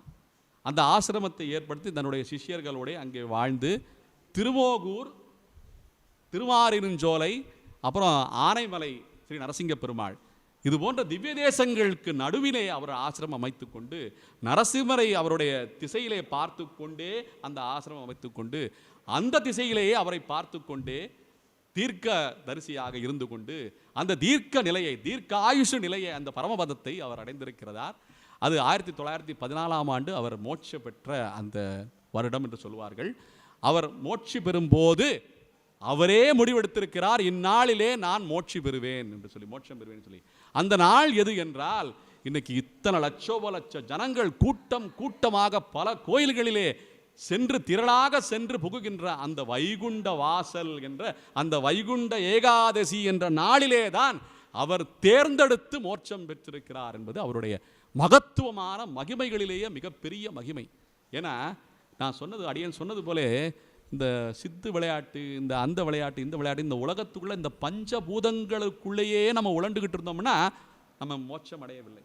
சித்தர்களும் மோட்சம் அடையவில்லைன்னு சொல்கிறாங்க. அந்தந்த மலையில் அவங்கவுங்க ஆசீர்வாதம் பண்ணுறாங்களே தவிர மோட்ச நிலையை அடைந்திருக்கார்கள்னா தெரியல, அவங்களுக்கு தான் தெரியாது. அதனால் மகான்கள் என்றால் அந்த மகான்களை தாண்டி, அந்த விரஜா நதி என்ற நிலையை தாண்டி வைகுண்டம் என்ற ஒரு தேசத்துக்குள்ளே புகுந்து அந்த நித்திய சூரிகளுடைய சேர்ந்து கலந்து பகவானுடைய அந்த பரந்தாமனை, அந்த பரவாசுதேவனை அடையும் நிலை அவருடைய சாமியம்னு சொல்லுவாங்க. சம்பிரதாயத்தில் சாமியம் சொல்லுவாங்க. அவருடைய மடியில் வச்சுக்கிட்டு பெருமாள் அந்த வைகுண்டவாசன் பேசுவாராம், இவரால் எங்கே இருந்த அப்படின்னு கேட்பாராம், கோசி அப்படின்னு கேட்பாராம். அவர் அந்த அந்த ஜீவாத்மா பரத்துவ நிலையை அடைந்து மோட்சத்தை அடைந்து வைகுண்டவாசன் பரவாசுதேவன் நிலை அந்த மடியில் அவர் வச்சுக்கிட்டு, கோசி இவ்வளோ நாள் எங்கே இருந்தேன்னு கேட்பாராம். அப்போ அந்த ஆத்மா சொல்லுவேன், அதையெல்லாம் ஏன் கேட்குற, வந்துட்டேன்ல, நீ பாட்டுக்கு உச்சி முகர்ந்து என்னை கொண்டாடுவியா, இப்போ எங்கே இருந்தேன்னு கேட்குற, உனக்கு தெரியாதா அப்படின்னு சொல்லி ஆத்மா திருப்பி கேட்குமா. உச்சி முகர்ந்து அந்த பரந்தாமனான வைகுண்டவாசன், என்ன அந்த பரமபதவாசன் உச்சி முகர்வாராம். அப்பேற்பட்ட நிலை தான் அந்த வைகுண்ட நிலை. அந்த நிலையை அடைந்திருக்கிறார் நம்முடைய ஸ்ரீமன் நடனகோபால நாயகி சுவாமிகள். அங்கிருந்தும் இங்கிருந்தும் எல்லாருடைய வாழ்க்கையிலும் ஒளிபெற வேண்டும், எல்லோரும் இன்புற்று வாழ வேண்டும். இவ்வுலக வாழ்க்கை என்றாலும் சரி, இவ்வுலக வாழ்க்கை முடிந்த பிறகு அந்த நிரந்தரமான மோட்ச பதவியான ஸ்ரீவைகுண்டத்தை அடைய வேண்டும் என்ற அந்த ஆசையை வழங்கி கொண்டிருக்கிறார் நம்முடைய ஸ்ரீமன் நடனகோபாலன் நாயகி சுவாமிகள் என்பதை தெரிவித்துக் கொள்கிறேன். இப்போ கொஞ்சம் சில விஷயங்களை பகிர்கிறேன். மகான்களின் மாதம் மார்கழின்னு சொன்னேன். ஆரம்பத்தில் சொல்லும்போது மகான்களுக்கு பஞ்சமே கிடையாது நம்ம பாரத தேசத்தில்னு சொன்னேன். அப்படி இருக்கும்போது எத்தனை மகான்கள் இருக்கிறார்கள் அப்படின்னு பார்த்தீங்கன்னா, இந்த மாதத்தில் தான் அதிகப்படியாக மகான்களை கொண்டாடிக்கிட்டு இருக்கோம்.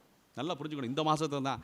ஏன்னா இந்த மாதம் ஆரம்பித்ததுலேருந்து பார்த்தீங்கன்னா நிறைய மகான்களை நம்ம கொண்டாடுறோம். வைகுண்ட ஏகாதசி திருவிழா பெருவிழாவாக நடந்துக்கிட்டு இருக்கு. வைகுண்ட ஏகாதசிங்கிறது 21 நாள் நடக்கின்ற விழாக்களையே மிகப்பெரிய விழா வைகுண்ட ஏகாதசி தான். எல்லாரும் சொல்லுவாங்க தமிழில் அர்ச்சனை பண்ணணும், போராட்டம் பெரிய போராட்டம் நடந்துகிட்டு இருக்கு. ஐயோ, தமிழில் ஒரு திருவிழாவே நடந்துகிட்டு இருக்கியா வைகுண்ட ஏகாதசின்னு சொல்லி 21 நாள் திருவிழாவாக நடந்து கொண்டு இருக்கிறது. 21 நாளும் சமஸ்கிருதம் ஓதப்படாதுங்க, யாக யஜ்ஞங்கள் நடைபெறாதுங்க. வெறும் தமிழ் பாசுரங்கள், திருப்பாசுரங்களான 4000 திவ்ய பிரபந்தம் எல்லா பெருமாள் கோயிலையும் ஓதப்படுதுங்க.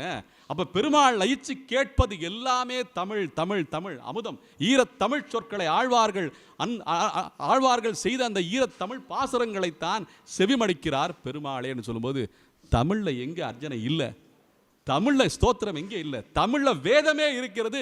4000 திவ்ய பிரபந்தம் என்பதை அனைவரும் உணர வேண்டும். அந்த 21 நாள் திருவிழா நடப்பதே இந்த மார்கழி மாசத்தில் தான்.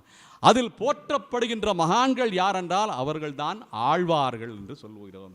அப்படின்னா மதுரையின் ஆழ்வாரான, மதுரையின் ஜோதியான மதுரை கவி ஆழ்வார்னு சொல்லி மதுரை கவி ஆழ்வார் சொல்கிறோம். இவர் மதுரையின் கவி ஆழ்வார்னு சொல்லி போற்றப்படுகிறார் ஸ்ரீமன் நடனகோபால நாயகி சுவாமிகள். இவ்வளவு மகான்கள், இவ்வளவு ஆழ்வார்கள் போற்றப்படுகிறார்கள். ஆண்டாளுக்குண்டான மாதம் மார்கழி. அப்படின்னா என்ன அர்த்தம்? ஒவ்வொரு நாளும் ஆண்டாளுடைய பாசுரம் 1, 2, 3 என்று நாம் சொல்லிக்கொண்டே வருகிறோம் என்றால் அவளுடைய மாதம் அல்லவா மார்கழி மாதம். மாதங்களிலே நான் மார்கழி என்று கண்ணனே உதிர்ந்திருக்கிறான் தன்னுடைய திருவாக்கிலே, தன்னுடைய திருவாயாலே. அப்படின்னு சொல்லும்போது ஏன் மார்கழி மாதம் கண்ணுடைய மாதம் சொல்றான்னா, கண்ணனுடைய திருநாமங்களிலே 12 நாமம் சொல்லுவார்கள். 12 நாமம். கேசவ, நாராயண, மாதவ, கோவிந்த என்ன அப்படின்னு சொல்லி வந்துகிட்டே இருக்கும். மாதவ, கோவிந்த, விஷ்ணு, மதுசூதன, திருவிக்ரம, வாமன, ஸ்ரீதர, ரிஷிகேச, பத்மநாபன்னு சொல்லி சொல்லுவாங்க. தாமோதரன்னு சொல்லி முடியும் அந்த 12 திருநாமங்கள். இந்த 12 திருநாமங்களில் வர்ற நாமம் கேசவ அப்படின்னு சொல்லுவாங்க. இந்த மாசத்தை என்ன சொல்றோம்? தேவர்களின் உஷத்காலம் அப்படின்னு சொல்லுவோம். தேவர்களின் உஷத்காலம்னா பிரம்ம முகூர்த்தம்னு சொல்லுவாங்க. அந்த பிரம்ம முகூர்த்த காலம் தான் 12 மாதங்களிலே இதுதான் மாதம். பிரம்ம முகூர்த்தம் 4:30 6 மணி வரைக்கும் அந்த முகூர்த்த காலம் சொல்லுவாங்க. அப்பேற்பட்ட ஒரு தேவர்களின் முகூர்த்த காலம் பிரிச்சோம்னா இதுதான் இந்த மார்கழி மாதம் தான் தேவர்களின் முகூர்த்த காலம் சொல்றதுனால கேசவ என்ற மாதம் இந்த மாதத்தின் பெயர் கேசவன்னு சொல்லுவாங்க. அப்படி இருக்கும்போது இந்த மாதத்தின் மகத்துவங்கள் அநேகம். இந்த மாதத்திலே பிறந்த மகான்களும் மோட்சி அடைந்த மகான்களும் நிறைய பேர் இருக்காங்க. ஏன் மோட்சி அடையவில்லை என்றால் கூட மகான்களை போற்றுவதற்கென்றே வழிகாட்டிகளாக இருக்கும் அந்த குருக்களையும் அந்த ரிஷிகளையும் அந்த மகான்களையும் அந்த ஆச்சாரியர்களையும் தியானிக்கக்கூடிய மாதமாகவே இந்த மார்கழி மாதம் அமைந்திருக்கிறது தான் மிகையாகாது. நம்முடைய சமூகத்தில் ஸ்ரீ வெங்கடரமண பாகவதர் என்ற ஒரு மகான் அவதரித்திருக்கிறார். அவரையும் இந்த மாதத்தில் தான் நாம் போற்றி வணங்குகிறோம். வெங்கடரமண பாகவதர் சௌராஷ்டிரா சமூகத்திலே தியாகராஜ சுவாமிகளுடைய சத்சிஷ்யராக இருந்தவர். அவரையும் இந்த மாதத்திலே தான் போற்றுக் கொண்டிருக்கிறோம். அதிகப்படியான மகான்கள் இந்த மாதத்திலே அவதரித்திருக்கிறார்கள். இந்த மாதத்திலே நாம் போற்றிக் கொண்டே வருகிறோம் என்பதை தீர்க்கமாக தெரிவித்துக் கொள்கிறேன். இத்துடன் இப்ப ஆராதனை நடைபெற வேண்டிய காலம் வந்துவிட்டது. ஆஞ்சநேய மகாபிரபு அவர் அவதரித்த காலமும் இந்த மார்கழி மாதம் தான். ஆஞ்சநேயரை போன்ற ஒரு மகாபக்தனை பார்க்க முடியாது. ஒரு விஷயம் நல்லா புரிஞ்சுக்கணும், மகான்களிலே 2 வகை. நான் சொன்னது சித்தர்கள்னு சொன்னேன், அப்புறம் மகான்கள்னு சொல்றது வைகுண்டத்தை அடைந்த மகான்கள்னு சொன்னேன். ஆனால் வைகுண்டத்தை வேண்டாம் என்று மறுத்து ராமஜபம் எங்கெங்கு இருக்கிறதோ அங்கு எல்லாம் நான் சஞ்சரிப்பேன் என்று சொல்ற அந்த உறுதிமொழியை அளித்தவர் தான் ஆஞ்சநேய மகாபிரபு. அந்த ஆஞ்சநேய மகாபிரபு பிறந்த திருநட்சத்திரமும் இந்த மார்கழியில் தான் மூல நட்சத்திரத்தில் பிறந்திருக்கிறார். அமாவாசை என்று பிறந்திருக்கிறார். ஆஞ்சநேயர் சொன்னா அவரையும் விட முடியுமா நம்மளால? என்ன அப்படின்னு சொல்லும்போது வைகுண்டத்தையே வேண்டாம் என்று உதறிய அந்த மகான் இந்த ஆஞ்சநேயர். அப்ப என்ன வேணும்? டிவி வேணுமா? ஃப்ரிட்ஜ் வேணுமா? இல்லை அரண்மனை வாசம் வேணுமா? அமைச்சர் பதவி வேணுமா? எல்லாம் வேணாம், எனக்கு ராமநாமம் தான் பிராணம் அப்படின்னு சொல்லி அந்த ராமநாமத்தை மட்டுமே எங்கெங்கு ஜபிக்கிறார்களோ அவர்களுடைய இருப்பிடத்திலே நான் வினயமாக நின்று அதை கேட்பேன் என்று உறுதிமொழி அளித்திருக்கிறார் இந்த மகானான ஆஞ்சநேய மகாபிரபு. எத்திர எத்திர ரகுநாத கீர்த்தனம் தத்ர தத்ர கதமஸ்தகாஞ்சலிம் பாஷ்பவாரிம் பரிபூர்ணலோச்சனம் மாருதிம் நமத ராட்சசாந்தகம் என்று சொல்லுது ஆஞ்சனுடைய தியான ஸ்லோகம். அப்படின்னா ஆஞ்சநேயர் மகாபிரபு பிறந்த இந்த மாதம் மார்கழி மாதம்னா இதை விட வேற என்ன ஒரு இந்த மாதத்தின் சிறப்பு இருக்க வேண்டும் என்பதை யோசித்துக் கொள்ள வேண்டும். அப்படி இருக்கும்போது ஆஞ்சநேயருடைய வைபவத்தை சிறிதாக சொல்லிக் கொண்டிருக்கிறேன். ஆஞ்சநேயர் எல்லாரும் என்ன மன்னுபுகள் கோசலை தன் மைந்தனான ராமச்சந்திர பிரபு தன்னுடைய தன்னடி சோதிக்கு எழுந்தருளும் போது அங்க இருக்கிற புல்லு பூண்டு அயோத்தியா வாசிகள் அனைவரையும் அழைத்து கொண்டு வைகுண்டம் சென்றானாம் அந்த ஸ்ரீ ராமச்சந்திர பிரபு. அப்போது ஆஞ்சநேயர் மட்டும் வர மறுத்திருக்கிறார். ஏன்னா வைகுண்டத்துக்கு போனா இந்த ராமச்சந்திர பிரபு இங்க இருந்த ராமச்சந்திர பிரபு அவரோட ராமநாமத்தை மட்டும் கேட்க முடியுமா? அங்க எல்லா நாமமும் கேட்கும். கேசவ நாராயண மாதவ எல்லாமே கேட்கும் அங்க. ஏன்னா நித்திய சூரிகளுக்கு பஞ்சமே கிடையாது.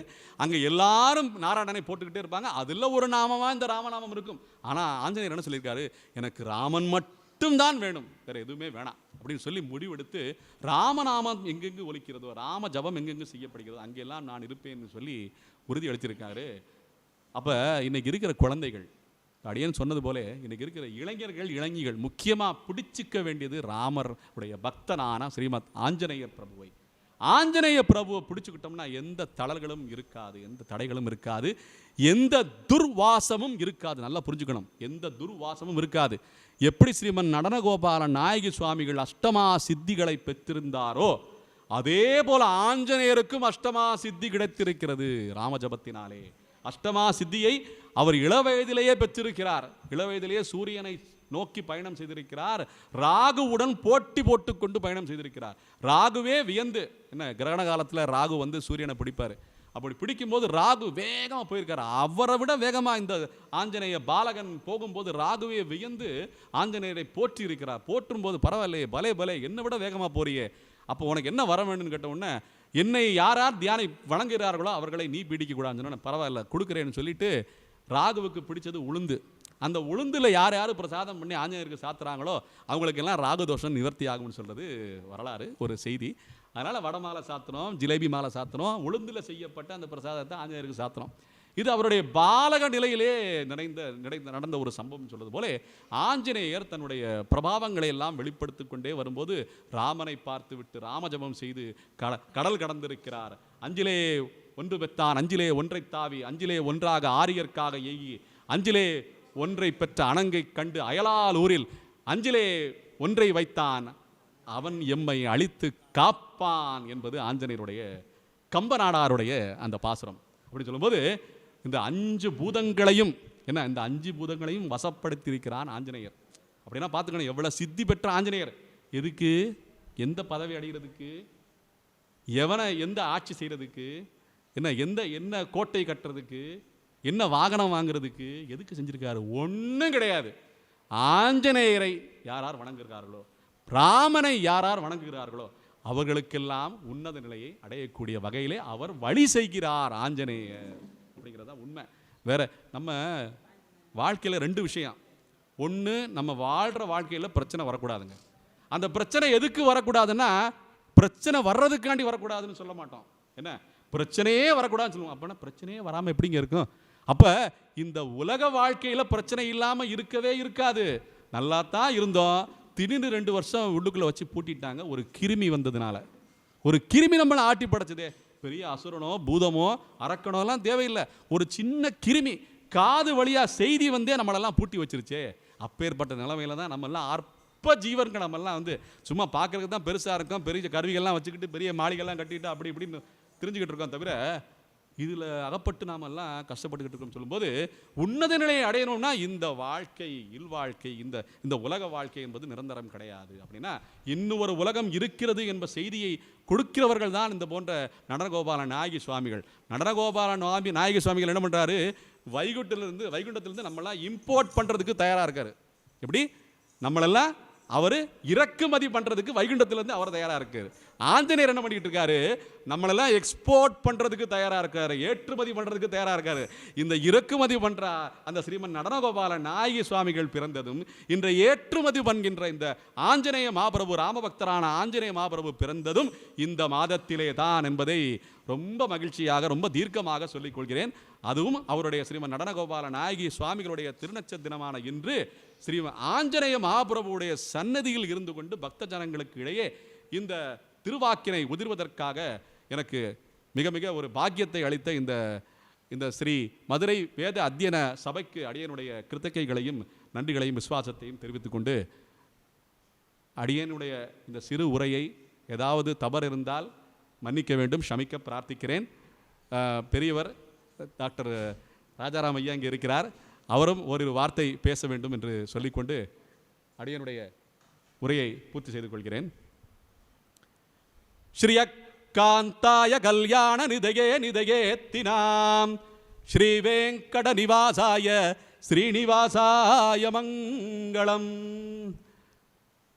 ஜெய் ஸ்ரீராம், ஜெய் ஸ்ரீமன் நாராயணா.